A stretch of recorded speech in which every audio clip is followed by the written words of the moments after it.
maram saba matik saba secular oiba democratic oiba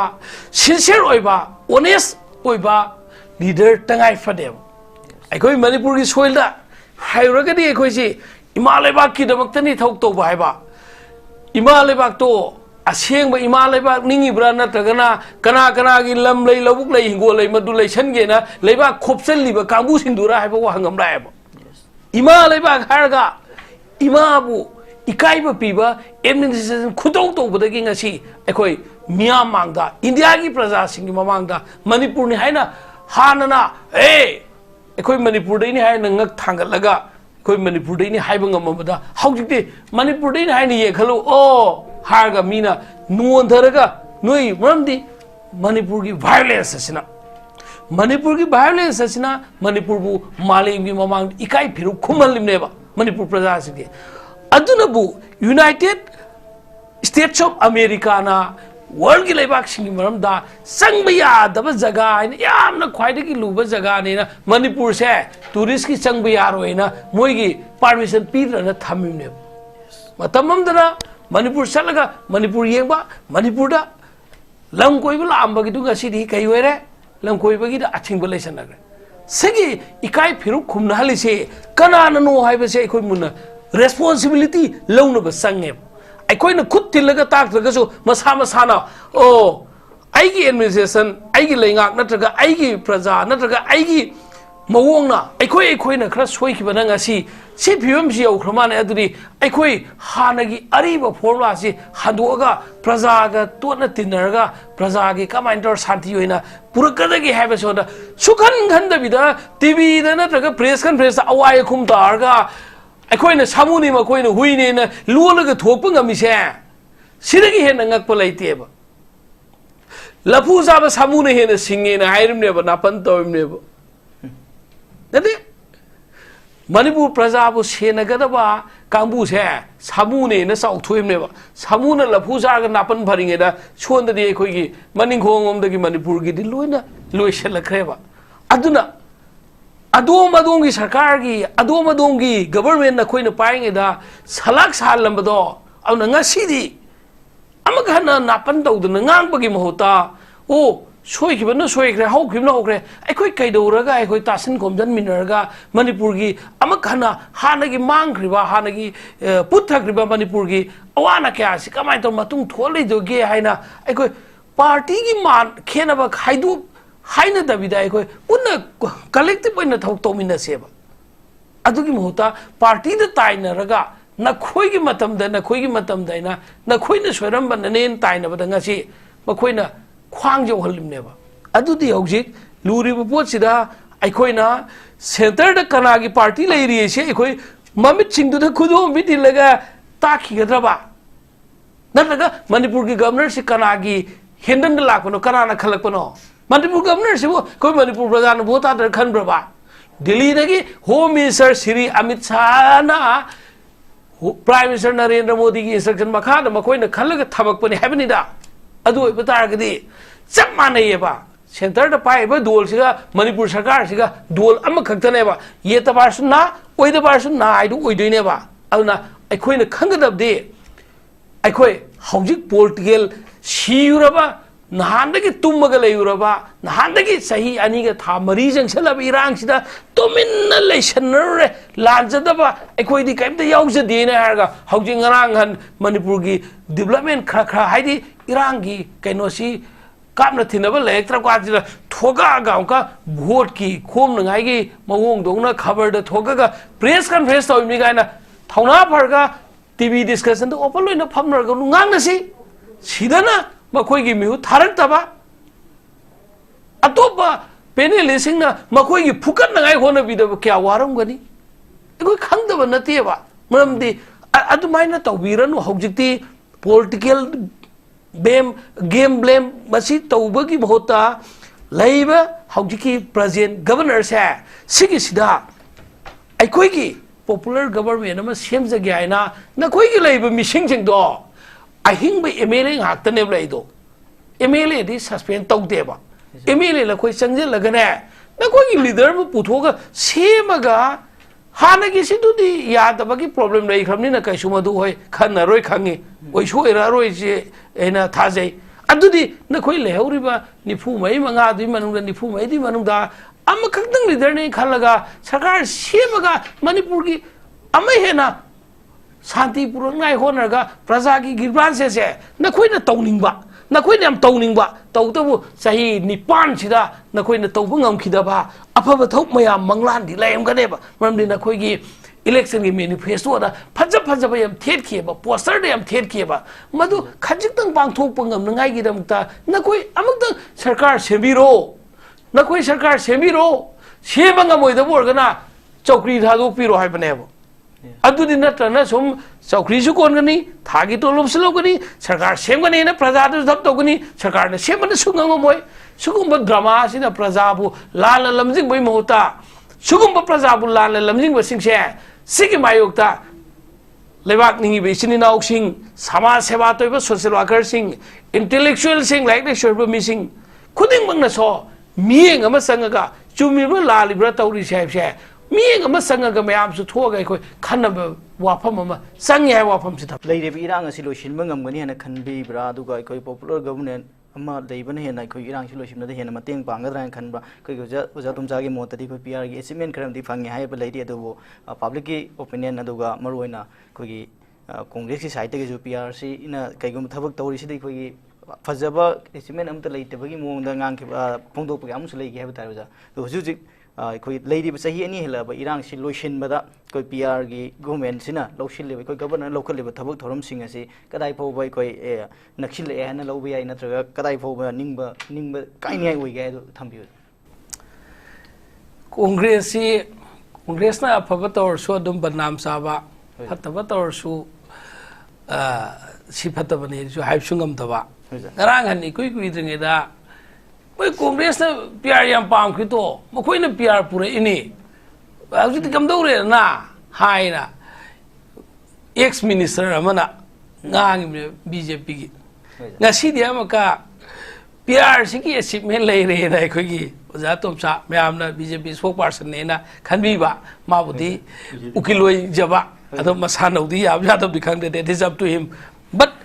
lौजी लाइसे याम फजब म लै येंगिब मियेंग दो मियेंग दुनने ब लैदोसे कगी आइखो मरबो जागी ताजेना हाइबदुसु आइखोगी कंसर्न जे डिमांड म लाइसी छोन नाकलमदना सिंपल मानब डिमांड खा सुमसपा छोन नाकलमदना ngसाइगी पॉइंट 3 की मनुंग पॉइंट अहम साइलेंट लैसे पॉइंट अहम से एतो मोंगुम पॉइंट ओय मदियम लुबनेबा अदा सिगी वाही सिंजे सिनबसे होय डिमांड खरा दी ngसाइगी यम लाइट ओइबा सिंपल ओइबा आइकोगी कम्युनिटी खुदिंग मंगना यानगदबा कमन ओइबा डिमांड अदम याउरियबा ngसाइगी स्कॉलरशिप पीबीयू अदुगा लंबी सेबियू खोबि अदा सिनैबा वाही से वार्ड सिदंग ngसाइगी आइकोगी मई लांग फगला लोइदो कैसु काइदबा पोलमनी ngसाइगी अदुगा रोड किदा number 2 की the repair and maintenance of local roads type do adu pog yaib across all Kuki-Jo district hai kanda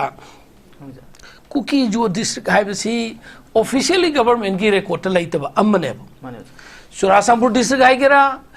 Hirzol district hai kera hai badi yaib Kuki ge na district laiteba Maitai ge na district laite Naga ki district laiteba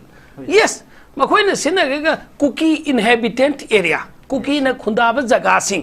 हाइरा फाउदा नगा न खुंदाब जगासिंग हाइबु सिजिननेबको अदुबु सिगी सिददी Kuki Zo district हारगदी मदु खितंग डिस्ट्रिक्ट म ममिंग ओलगा पार्टिकुलर कम्युनिटी यांगी मखोइदा ममिंग थोलगा गवर्नमेंट पीबदौना मसिगी सिदि खरा इनएप्रोप्रिएट ओइबा कमन नोय मयामना सिमदि यानिंगोइदा बाइगेद्रा अमना ngसाइगी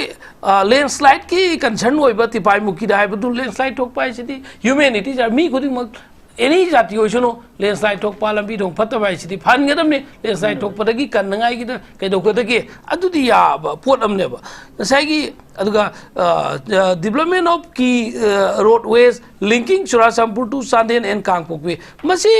पर्पस अमदा हाइबा ओइबा माले particular ममदि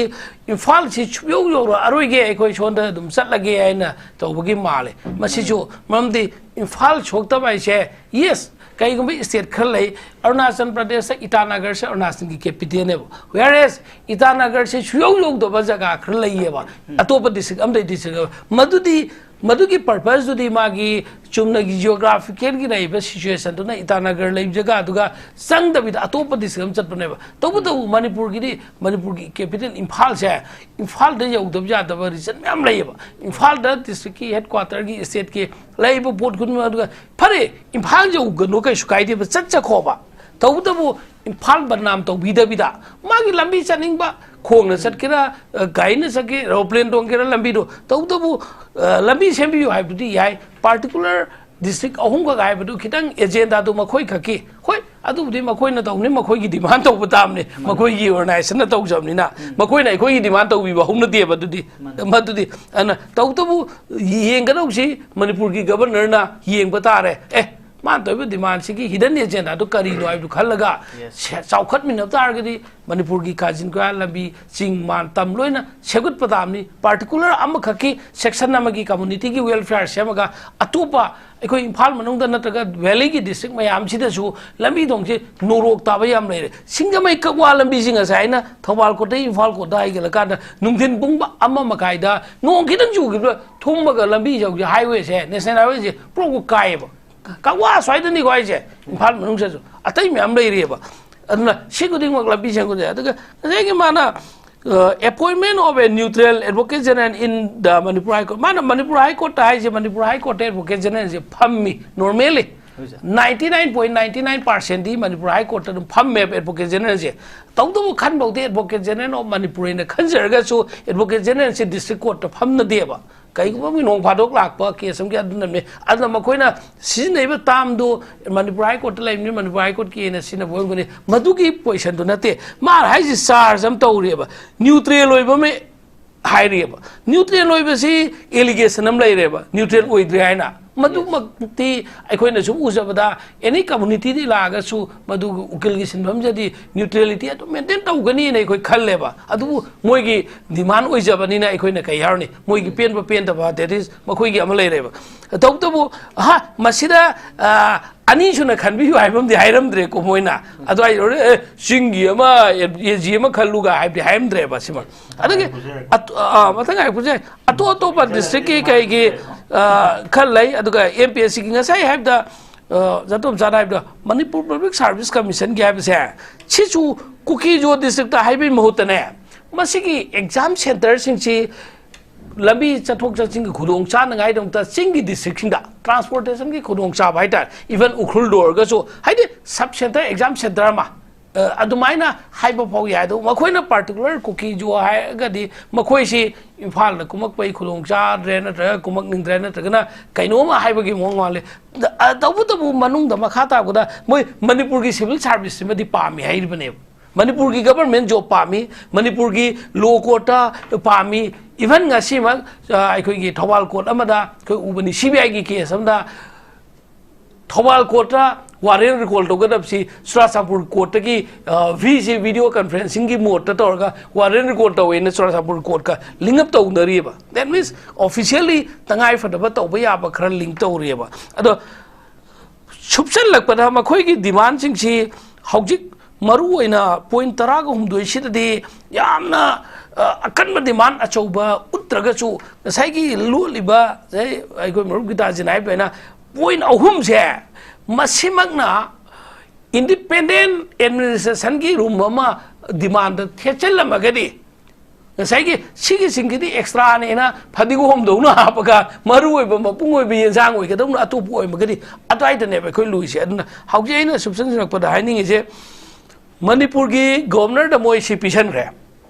Manipurgi governor na Koigi Manipurgi civil society organization, not intellectual body sing civil society ka kai bisu aroi civil society khak na Manipur si puba ya banate ai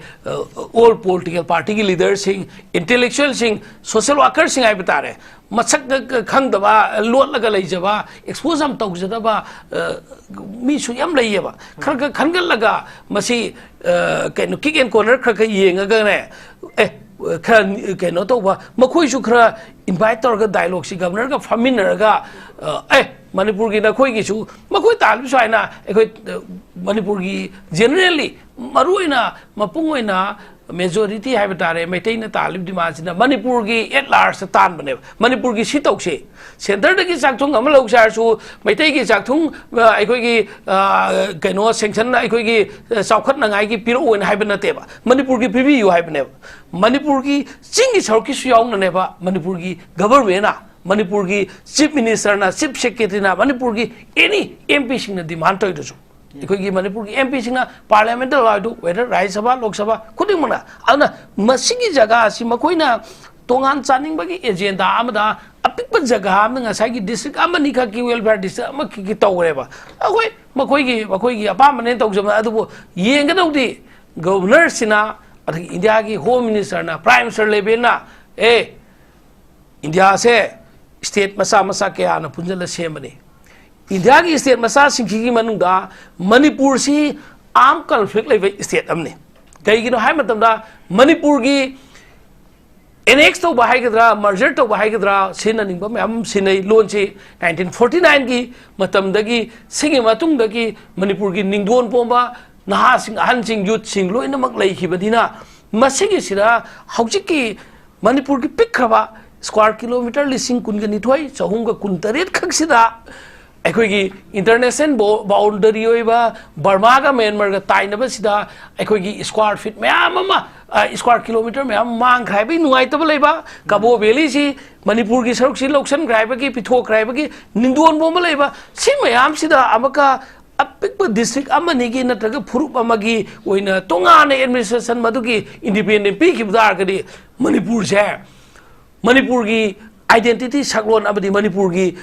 गैसेगी हानगी लेजरम Manipur हाइना फजरबा Manipur ना India represent Tawi sports की lambda art and culture lambda India ना world की दा Olympic दा को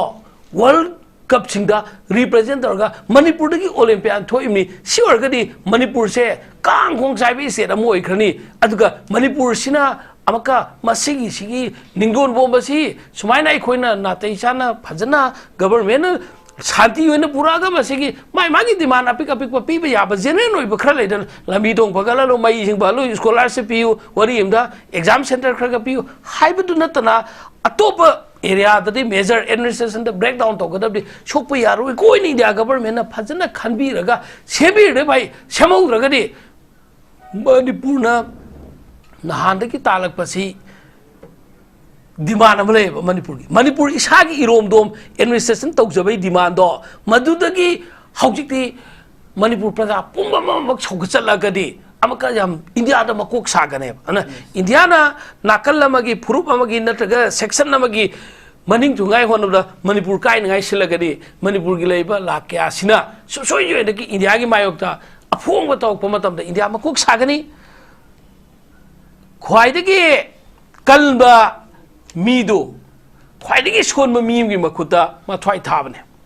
ममदे अकनबा मादि कैसु तौरोय लेगने को अना साइगे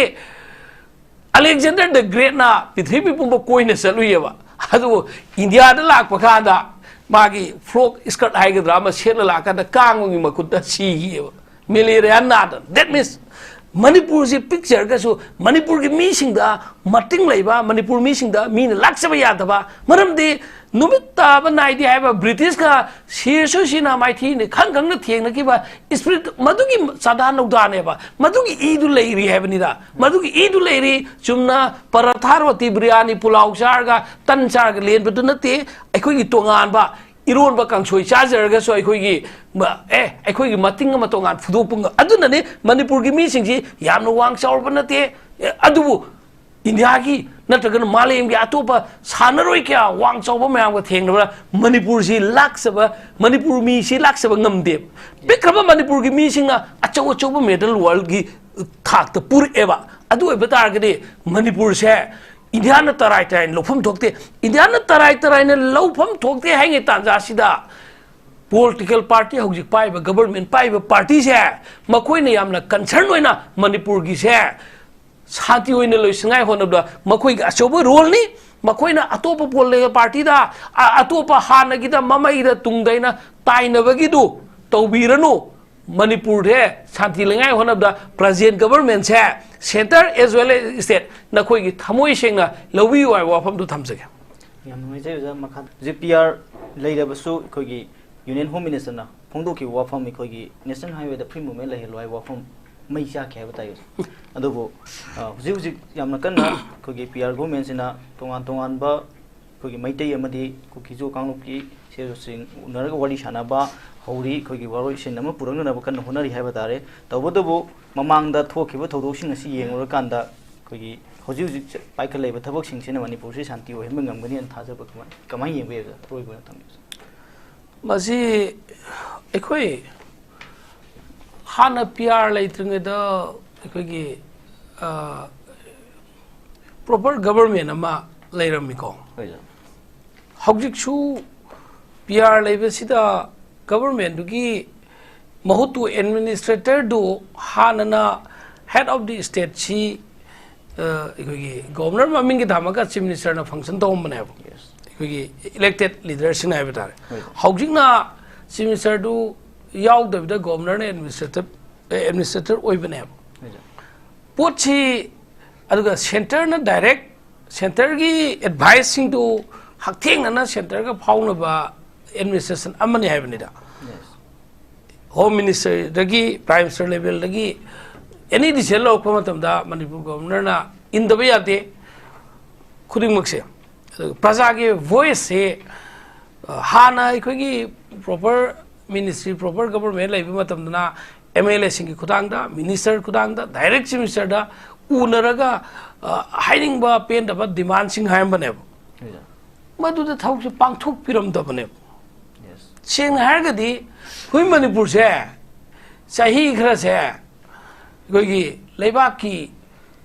प्रजा की मिहुत ओइना सख्रिब्रा नत्रगना मसा मसा की इंडिविजुअल खकी बेनिफिट सख्रिब्रा हाइबसी स्वाइदनेबा अखोगी लेंगाक सी अचुंब लेंगाक नियम चुमना लेंगाक पाइरमबा गुड गवर्नेंस है दु लेरमबा अदु ओइबा तारगदी अखोय हौजिक प्रॉपर गवर्नमेंट अमा लेंगै मतमदा चीफ मिनिस्टर एमएलए सिंह फजना लेंगै मतमदा सिसि तौमिना नखोय पीआर लेब कांदा कईगी सि वालहलिन मसि तौदिनो खुद थिला ताकदबदो ताकप ngमरोय हौजिकते कईगिनो हाय मतमदा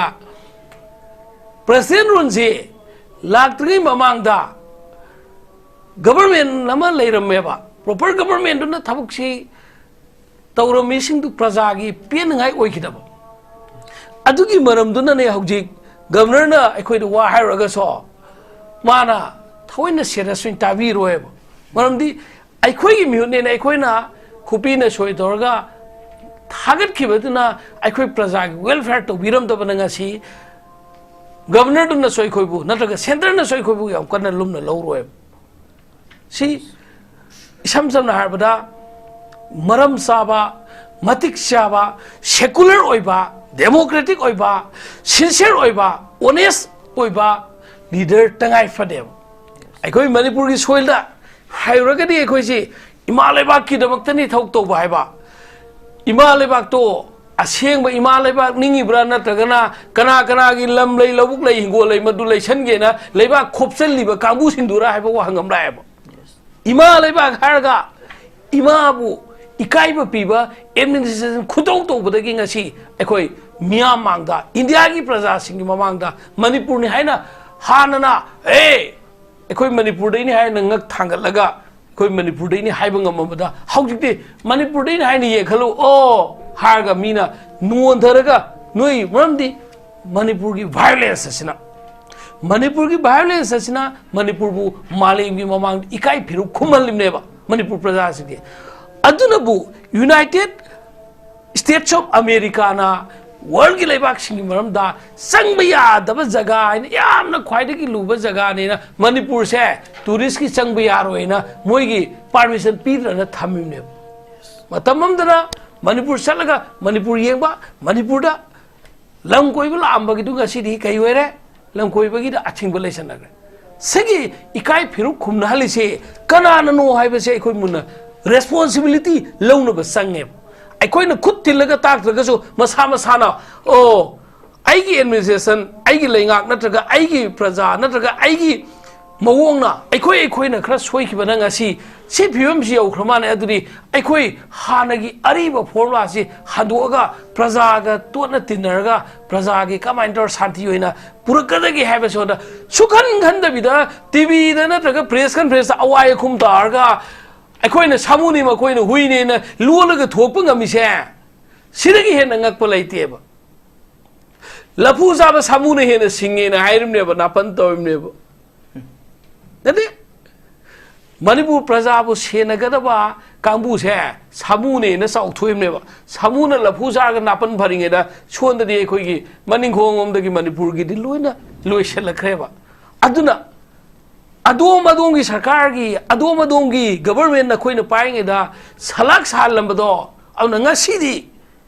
amaga na napan tawduna ngangbagi mahota o soikibana soikre haukibna hokre aikoi kaiduraga aikoi tasin komjan minarga Manipur gi amakhana hanagi mangkhriba hanagi puthakriba Manipur gi awana kya si kamai to matung tholei doge haina aikoi party gi man khenaba khaidu haina dabida aikoi punna collective oina thau tomina seba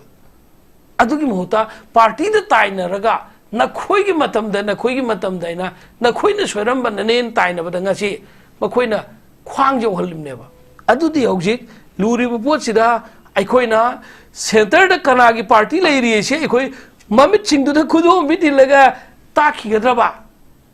nalaga Manipur gi governor si kana gi hendan da lakno kana na khalakno Manipur governor si koi Manipur prajan bota dar khanbraba Delhi dagi home minister Shri Amit Shah na prime minister Narendra Modi gi instruction makha da makoina khalaga thabakpani habni da adu bataragadi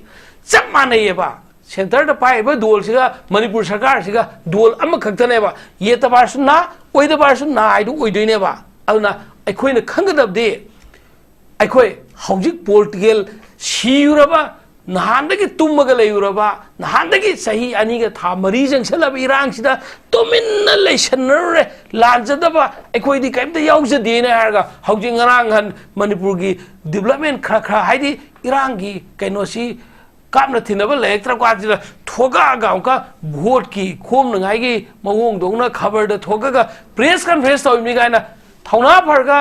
tv discussion da open loina phamnar ga ngang na si sidana makoi gi mihu tharak taba atoba panelist na makoi gi phukat nangai hona bida kya waram gani ekoi khangdaba nateba maramdi adumaina tawbiranu hojikti political game blame masi tawbagi mahota laiba hojiki present governor se sigi sida aikoi gi popular government ama semjage aina na koi gi laiba mising jing do ahing ba MLA ngakta ne laido MLA di suspend tawdeba MLA la koi changjel lagane na koi gi leader bu puthoga semaga hanagi sidudi yadabagi problem rei khamni na kai sumadu hoi khanna roi khangi oi soira roi je ena thajai adudi na khoi lehauriba nifu mai manga dui manung nifu mai di manung da amma khakdang leader ne khalaga sarkar semaga Manipur gi amma hena shanti purangai honarga praja gi girban se na khoi na tawningba na khoi na am tawningba tawtabu sahi nipan sida na khoi na tawba ngamkhidaba afaba thok mayam manglan di laim ganeba maramdi na khoi gi election gi manifesto da phajaba yam thet khieba poster da yam thet khieba madu khajik tang bang thok pangam ngai gi damta na khoi amuk sarkar sembiro na khoi sarkar sembiro sebanga moida borgana chokri thadu piro haibaneba adudi natrana sum chokri su kongani thagi tolom slogani sarkar semgani na praja du dhap togani sarkar na semana sungam moi sugumba drama sina praja bu lal lamjing boi mohta sugumba praja bu lal lamjing ba singse sigi mayokta